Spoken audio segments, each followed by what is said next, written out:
नमस्कार, मैं मानसी तिवारी और आप देख रहे हैं कि भारत न्यूज। आए नजर डालते हैं उत्तर प्रदेश स्पेशल बुलेटिन की ओर। गाजीपुर में नगरपालिका के कर्मचारी की दबंगई आई सामने। देखिए गाजीपुर से हमारे संवाददाता इकरार खान की एक खास रिपोर्ट। गाजीपुर में सरकार द्वारा नगरीय इलाके में सफाई व्यवस्था को बनाए रखने के लिए कई दर्जन वाहन नगरपालिका को सालों पहले उपलब्ध कराए गए थे। साथ ही इसके रजिस्ट्रेशन और बीमा की जिम्मेदारी भी नगरपालिका को सौंपी गई थी।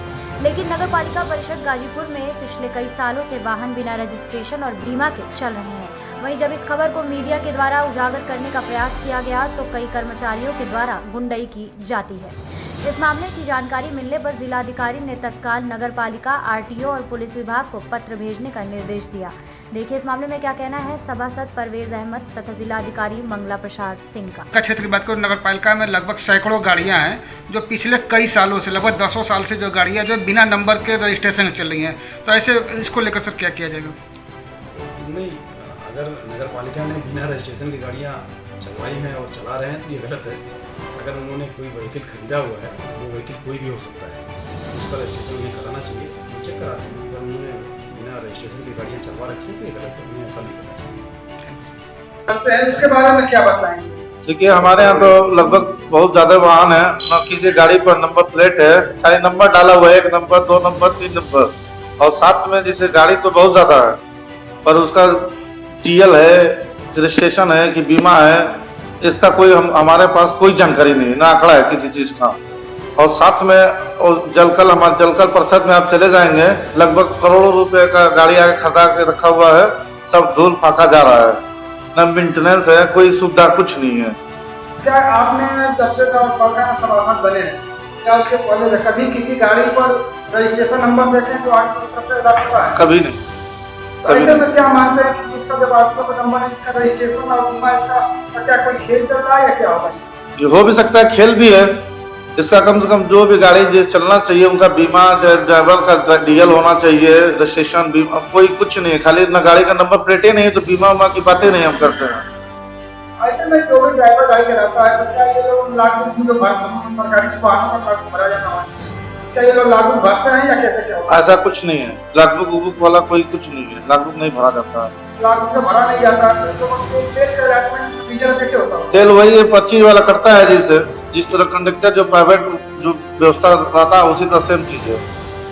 लागू जब भरेगा ही तभी ना, जैसे वो सिस्टम रहता है, सिस्टम वाली बात है। यानी कुल मिलाकर तेल जो उनको तेल की सप्लाई नहीं जाती है उसमें भी एक खेल किया जा रहा हो सकता है एकदम। गाजीपुर में कब्रिस्तान में किया गया अवैध कब्जा। देखिए गाजीपुर से हमारे संवाददाता इकरार खान की एक खास रिपोर्ट। गाजीपुर के सैदपुर नगर स्थित वार्ड नंबर 12 में 16 मार्च को कुछ लोगों द्वारा कब्रिस्तान की दीवार को जबरदस्ती तोड़ दिया गया। बता दें कि ग्रामीणों ने इसका विरोध किया तो दीवार को तोड़ रहे लोगों ने बोला कि जमीन की उन्होंने रजिस्ट्री कराई है और यह जमीन उनकी है। इसी के चलते लोगों का आक्रोश बढ़ गया है, जिसके बाद कुछ लोगों ने इसकी शिकायत सैदपुर एसडीएम से करके न्याय की गुहार लगाई है। देखिए इस मामले में क्या कहना है पूर्व चेयरमैन शशि कुमार सोनकर तथा ग्रामीणों का। जी, आप अपना परिचय बता दें। सर, मेरा नाम सादिक कुरैशी है, मैं वार्ड नंबर 12 इंदिरा नगर का रहने वाला हूँ।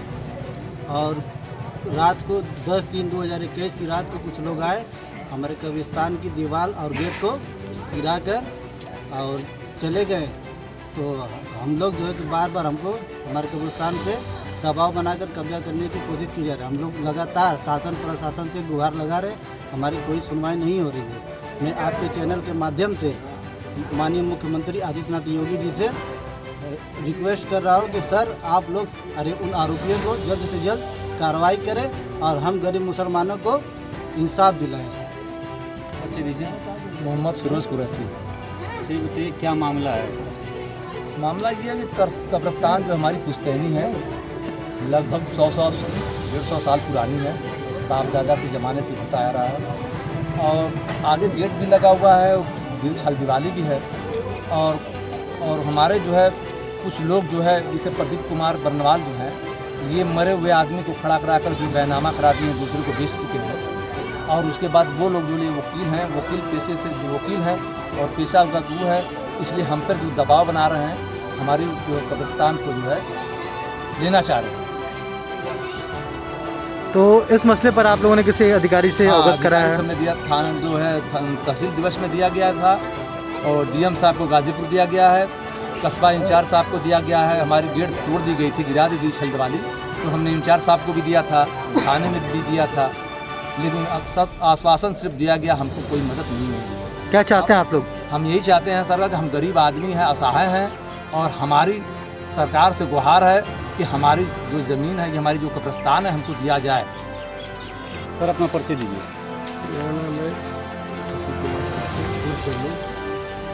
इसमें चेयरमैन का सर कौन है? सर इस समय मेरी पत्नी है, मेरी पत्नी का नाम है श्रीमती शेखर। यहाँ एक मामला आया है जिसमें ये कहा जा रहा है कि कब्रिस्तान की ज़मीन पर अवैध कब्जा करने का प्रयत्न किया जा रहा है।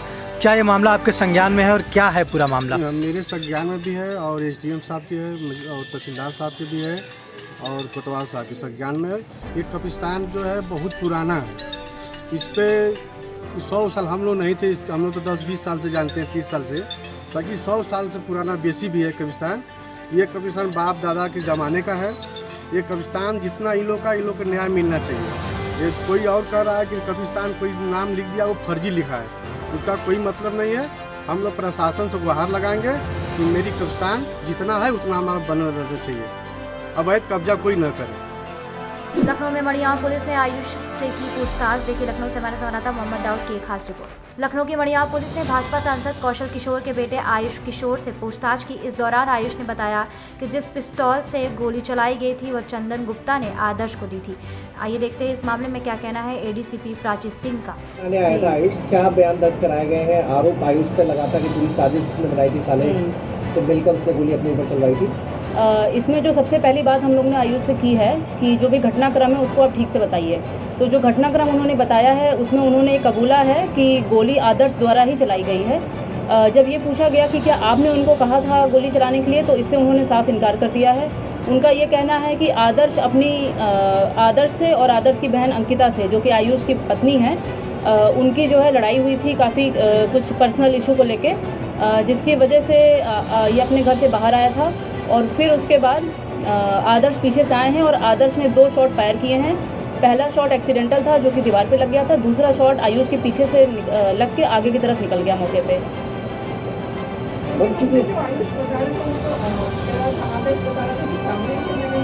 नहीं, ये तो मेडिकली क्लियर हो गया है कि एंट्री वुंड जो है पीछे से है और एग्जिट वुंड सामने से है।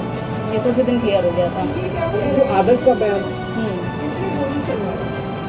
गोली चलाने की बात में हम लोग ने ये भी इनसे पूछा कि पिस्टल आपके पास कहाँ से आई है, तो इसमें इन्होंने चंदन गुप्ता का नाम लिया है कि चंदन गुप्ता की कोई लाइसेंसी पिस्टल थी जो कि आदर्श ने चंदन गुप्ता से ले ली थी, जिसके बारे में आयुष को जानकारी नहीं थी कि वो जो लाइसेंसी पिस्टल है वो आयुष के घर पे आदर्श ने छुपा के रखी है। उसी लाइसेंसी पिस्टल के द्वारा आदर्श ने आयुष के ऊपर उस दिन फायरिंग की है।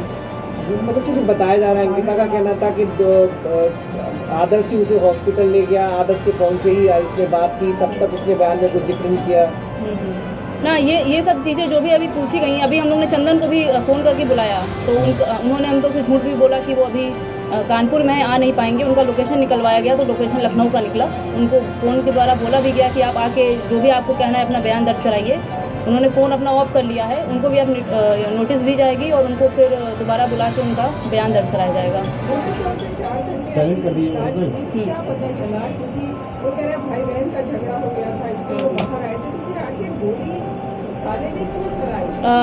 उसने जहाँ तक अभी हम लोग का कंक्लूजन निकला है वो यही निकला है कि अपनी बहन के साथ मिल के आदर्श ने ये सब किया है, जो अभी तक आयुष ने बताया है कि दोनों भाई बहन का था ये प्लान और उसी प्लान के तहत आदर्श ने उसके ऊपर गोली चलाई है। क्यों मारने का यही मुद्दा था कि एक कोई पर्सनल इशू था अंकिता का, कुछ उनका रिलेशनशिप वगैरह की बात सामने आई थी जो कि अभी आयुष को पता लग गई थी, जिसकी वजह से आयुष और अंकिता की 1-1.5 महीने से लड़ाई भी चल रही थी। तो वही वाली बात आज उठी थी जिसकी वजह से जिस दिन घटना हुई थी उसी की वजह से इनको लड़ाई हुई। फिर आयुष बाहर आए और आदर्श ने पीछे से गोली चलाई। यही बताया। ऐसा कुछ अभी बताया तो नहीं है, कई दिन से प्लान बन रहा था। फॉर इंस्टेंट था, मतलब कि तुरंत सडन प्रोवोकेशन में तुरंत वो गया है और उसने ऐसे गोली चलाई है। इस मामले में जो आदर्श जेल गया हुआ है उससे भी कुछ लोग पूछताछ होगी, कुछ उसने जो बयान दिए उससे बिल्कुल पूछताछ होगी, अभी आगे तफ्तीश रहेगी। अभी चंदन से हम लोग का मेन कंसर्न चंदन है, पिस्टल वाली बात क्लियर करनी है। उसके बाद उससे आदर्श से भी पूछताछ होगी, अंकिता से भी पूछताछ होगी। इसमें मतलब ये माना गया चंदन और आदर्श मिले हुए थे, चंदन ने पिस्टल आदर्श अभी तक, हाँ अभी तक का ये कंक्लूजन है, लेकिन इसको आप कंक्लूसिव एविडेंस नहीं इसमें बोल सकते हैं। अभी इसमें और जब तक बातचीत नहीं हो जाएगी चंदन से तब तक कुछ क्लियर हम लोग नहीं कर सकते। ऐसी ही तमाम खबरों के लिए बने रहिए हमारे साथ और देखते रहिए के भारत न्यूज।